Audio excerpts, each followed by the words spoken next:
तो साथियों, पुनः एक नए वीडियो में आपका स्वागत है। आइए इस वीडियो में मैं आपके साथ श्वसन टॉपिक, जो बहुत ही अच्छा और बहुत ही बेहतरीन टॉपिक है, इससे मैं आपके साथ 20 ऑब्जेक्टिव प्रश्न को डिस्कस करने वाला हूं, जो बहुत ही बेहतरीन प्रश्न है। तो आइए इन 20 प्रश्नों को देखते हैं। देखिए, सबसे पहला प्रश्न आइए आपके सामने आ चुका है। प्रश्न है कि श्वसन की वह क्रिया जिसमें ऑक्सीजन का उपयोग होता है क्या कहलाती है। तो साथियों, श्वसन का उपयोग जिस श्वसन में होता है उस श्वसन को हम वायवीय श्वसन कहते हैं, और जिस श्वसन में ऑक्सीजन का उपयोग नहीं होता है उसे हम अवायवीय श्वसन कहते हैं। तो इसे अभी आप जरूर ध्यान में रखिए। आइए नेक्स्ट प्रश्न देखते हैं। प्रश्न आपके सामने है, मनुष्य में श्वसन की प्रक्रिया कहाँ होती है। तो साथियों, मनुष्य में श्वसन की क्रिया जो है ये मस्तिष्क में नहीं होता है, लीवर में भी नहीं होता है, आंत में भी नहीं होता है। तो आप कहेंगे मनुष्य में श्वसन की क्रिया कोशिकाओं में होती है। और कोशिका में जो साथियों श्वसन की क्रिया होती है, देखिए ये कोशिका है और कोशिका के अंदर ये केंद्रक हो जाता है, और यहाँ पे होता है साथियों एक माइटोकॉन्ड्रिया। और माइटोकॉन्ड्रिया में जो है, ये माइटोकॉन्ड्रिया जो है इसी में श्वसन की क्रिया होती है, और इसे आप याद रखिएगा, इसे कोशिकीय श्वसन भी कहा जाता है। नेक्स्ट प्रश्न देखते हैं। प्रश्न आपके सामने है कि मनुष्य में श्वसन अंग कौन सा है। तो मनुष्य का जो श्वसन अंग है वो साथियों गुर्दा नहीं है, हृदय भी नहीं है, अमाशय भी नहीं है। तो मनुष्य का जो मुख्य श्वसन अंग हो जाता है वो साथियों फेफड़ा है। सी बिल्कुल सही जवाब है इसका। नेक्स्ट प्रश्न है आपके सामने, श्वसन के दौरान कौन सी गैस शरीर में प्रवेश करती है। तो आप कहेंगे कि श्वसन के दौरान हमारे शरीर में मुख्य रूप से ऑक्सीजन गैस प्रवेश करती है। और अगर इस प्रश्न में रहता है कि श्वसन के दौरान कौन सी गैस हमारे शरीर से बाहर निकलती है, तो आप कहते हैं कि श्वसन के दौरान हमारे शरीर से कार्बन डाइऑक्साइड गैस बाहर निकलती है। तो चलिए, इस प्रश्न से दो जानकारी आपको मिलती है। नेक्स्ट प्रश्न देखिए। प्रश्न कुछ इस प्रकार है आपके सामने कि श्वसन प्रक्रिया में किस गैस का उत्सर्जन होता है। देखिए, बहुत ही बेहतरीन प्रश्न है, और मैं जस्ट आपके सामने इस बात को अभी डिस्कस किया था कि श्वसन की क्रिया में कौन सा गैस निकलता है। तो आप कहेंगे श्वसन की क्रिया में CO2 अर्थात कार्बन डाइऑक्साइड गैस निकलता है। तो ऑप्शन अगर आप यहाँ पे देखना चाहें तो ऑप्शन नंबर सी, जो कि बिल्कुल ही सही जवाब है। तो कार्बन डाइऑक्साइड गैस इसका बिल्कुल सही जवाब हो जाएगा।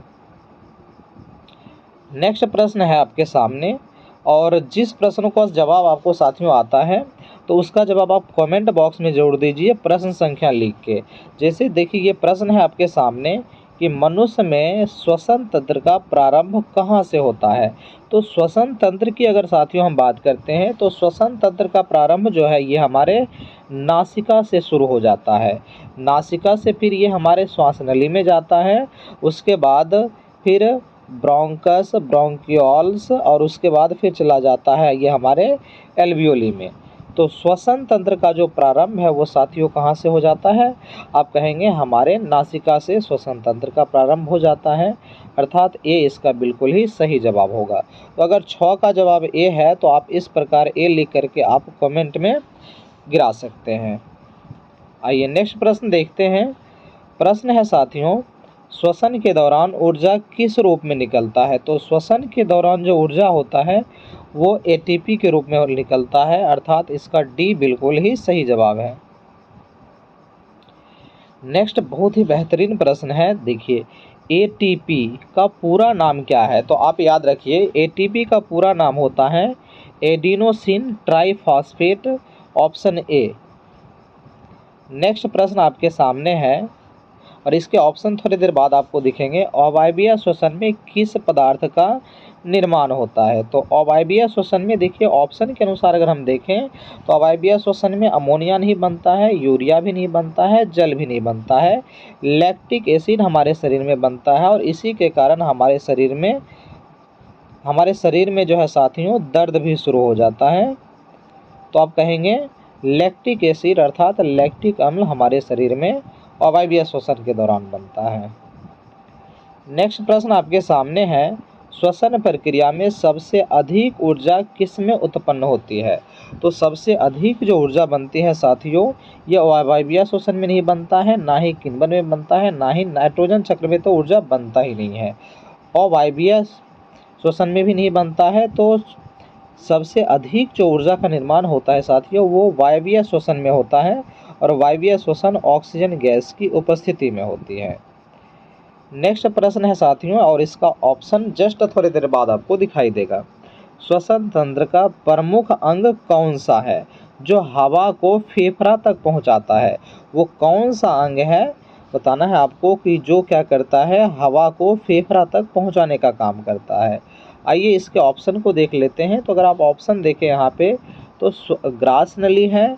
ग्रास नली वो होता है जिसमें हमारा भोजन जाता है, तो ये तो बिल्कुल भी नहीं होने वाला है।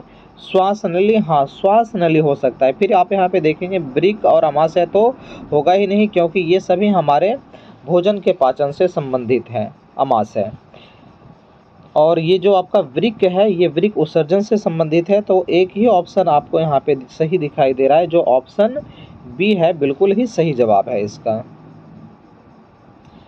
नेक्स्ट प्रश्न है, मनुष्य में एक सामान्य श्वसन दर कितनी होती है?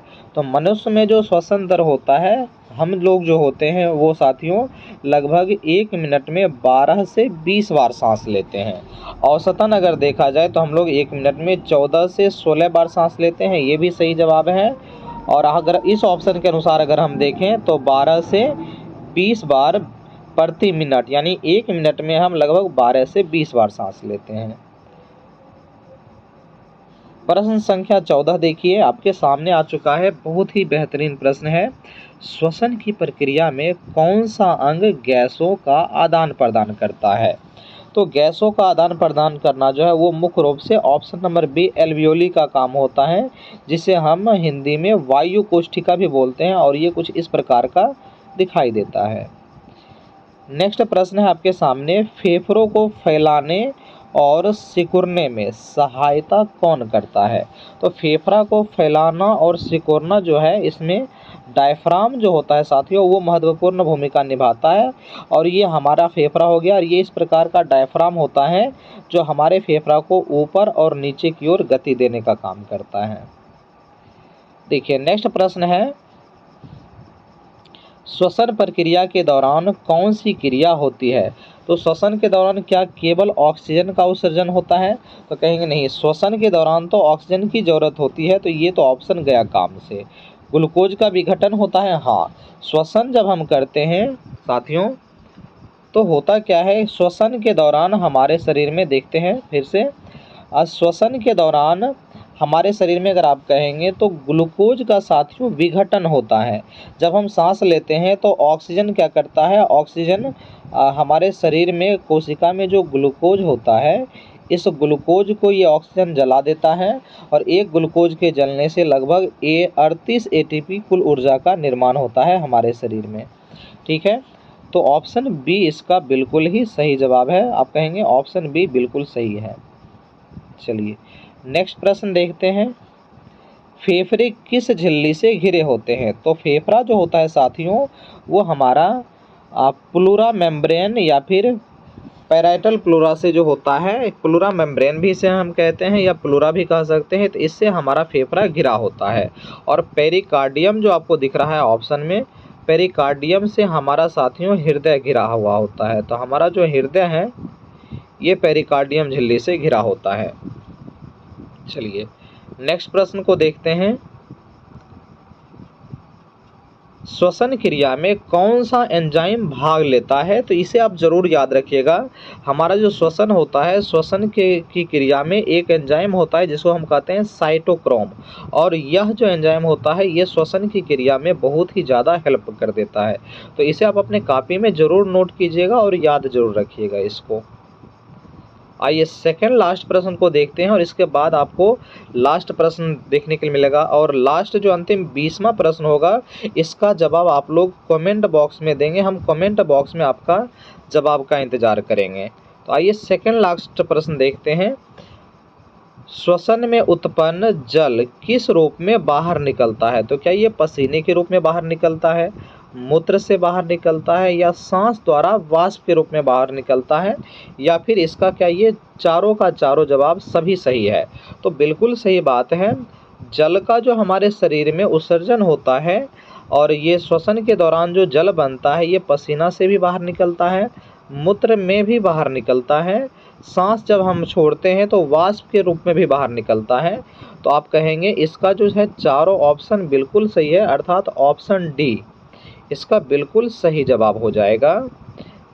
तो 19 का सही जवाब हो जाएगा साथियों ऑप्शन डी। अब नेक्स्ट लास्ट प्रश्न आपके सामने है साथियों। नेक्स्ट लास्ट प्रश्न जो है इसका जवाब आपको कमेंट बॉक्स में देना है।